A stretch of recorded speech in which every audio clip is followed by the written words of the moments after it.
नमस्कार दोस्तों, स्वागत है आपका हमारे चैनल पर।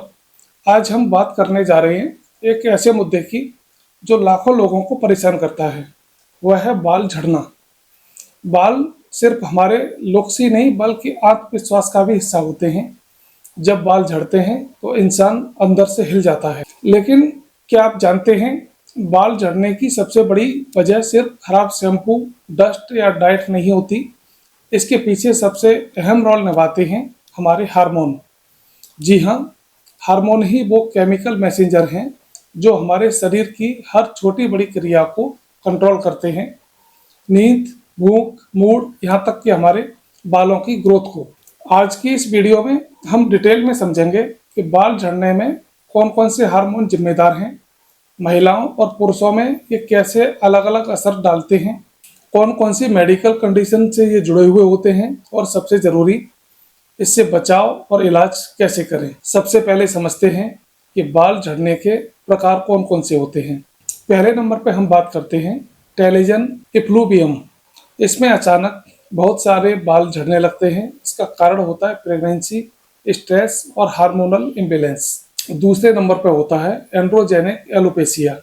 इसे मेल पैटर्न बाल्डनेस भी कहते हैं। इसमें बाल धीरे धीरे पतले होते हैं और झड़ जाते हैं। तीसरे नंबर पर होता है एलोपेशिया एरिएटा। इसमें सिर के कुछ हिस्सों में गोल पेच में बाल गिर जाते हैं। इम्यून सिस्टम और हार्मोन का कारण इसका जिम्मेदार हो सकता है। और चौथे नंबर की हम बात करते हैं पोस्टपार्टम हेयर लॉस। डिलीवरी के बाद महिलाओं में बाल झड़ने की बड़ी समस्या होती है। इसका कारण होता है एस्ट्रोजन हार्मोन का अचानक कम हो जाना।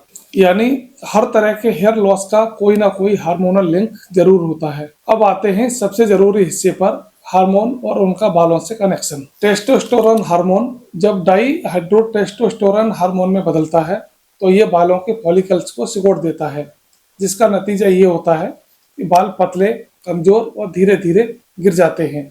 पुरुषों में यही सबसे आम कारण है। एस्ट्रोजन और प्रोजेस्टेरोन महिलाओं में ये हार्मोन बालों की मजबूती और ग्रोथ के लिए बहुत जरूरी है। प्रेगनेंसी में इनकी मात्रा बढ़ने से बाल घने हो जाते हैं, लेकिन डिलीवरी के बाद अचानक इनकी मात्रा कम होने से पोस्टपार्टम हेयर लॉस होता है। हाइपोथायराइड होने से बाल रूखे और टूटने लगते हैं। हाइपरथायराइड होने से भी हेयर लॉस होने लगता है। चौथे नंबर पर हम बात करते हैं कोर्टिसोल स्ट्रेस हार्मोन की।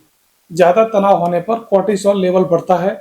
यह हार्मोन हेयर ग्रोथ साइकिल को बिगाड़ देता है, जिससे बाल झड़ने लगते हैं। महिलाओं में पीसीओएस की वजह से इंसुलिन रेजिस्टेंस और एंड्रोजन बढ़ जाते हैं। इससे बाल झड़ते हैं और चेहरे पर अनचाहे बाल उगाते हैं। दोस्तों, अब साफ हो गया कि हर बाल सिर्फ डस्ट या ऑयल की वजह से नहीं झड़ता।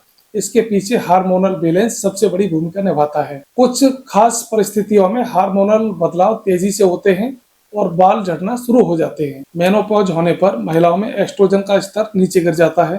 थायराइड डिसऑर्डर होने पर, ज्यादा स्ट्रेस या फिर डिप्रेशन होने पर, इन सभी स्थितियों में हार्मोन और बाल का रिश्ता साफ दिखाई देता है। अब सवाल आता है, इसका इलाज क्या है। अगर मेडिकल जांच की बात करें तो सबसे पहले thyroid, sugar, vitamin D, vitamin B12 की जांच कराएं। पीसीओएस के लिए हार्मोनल ट्रीटमेंट, थायराइड के लिए मेडिसिन और मेल पैटर्न बाल्डनेस के लिए मिनोक्सिडिल जैसी दवाइयां ले सकते हैं। साथ ही पीआरपी थेरेपी इसमें बहुत ही कारगर होती है। अगर गंभीर केस है तो आप इसमें हेयर ट्रांसप्लांट भी करा सकते हैं। अगर डाइट और न्यूट्रिशन की बात करें तो प्रोटीन से भरपूर खाना होना चाहिए, जिसमें आयरन भी होना चाहिए। साथ ही विटामिन डी की कमी को आपको पूरी करना है। ओमेगा 3 फैटी एसिड को लेना है और कम से कम 2.5 से 3 लीटर रोजाना पानी पीना है। प्राणायाम और ध्यान स्ट्रेस हार्मोन को कम करता है।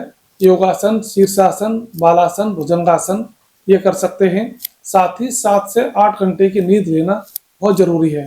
अगर कुछ घरेलू नुस्खों की बात करें तो मेथी दाना और दही का हेयर मास्क भी लगा सकते हैं। नारियल तेल, आंवला और करी पत्ता का तेल ये भी आप अपने सर पर लगा सकते हैं। अक्सर लोग ये गलतियां करते हैं कि बार बार शैम्पू बदलना और उम्मीद करना कि बाल झड़ना रुक जाएगा। बिना टेस्ट कराए हेयर सप्लीमेंट लेना, स्ट्रेस मैनेजमेंट को इग्नोर करना, फैट डाइट्स लेना जिसमें पोषण की कमी हो जाती है। इन गलतियों से बचें और रूट कॉज यानी हार्मोनल बैलेंस पर फोकस करें। अब आप समझ गए होंगे बाल झड़ने और हार्मोन का रिश्ता कितना गहरा है। अगर बाल झड़ रहे हैं तो सिर्फ तेल या शैम्पू बदलने से फायदा नहीं होगा। असली इलाज है अपने शरीर के अंदर झांकना, ब्लड टेस्ट कराना, हार्मोनल बैलेंस का सही करना याद रखिए, बाल सिर्फ सुंदरता का नहीं बल्कि सेहत का आईना होते हैं। इसलिए अपने हार्मोन्स को संतुलित रखिए। अगर यह वीडियो आपको पसंद आया हो तो इसे लाइक करें, शेयर करें और हमारे चैनल को सब्सक्राइब करना ना भूलें। अगले एपिसोड में फिर मिलते हैं। धन्यवाद।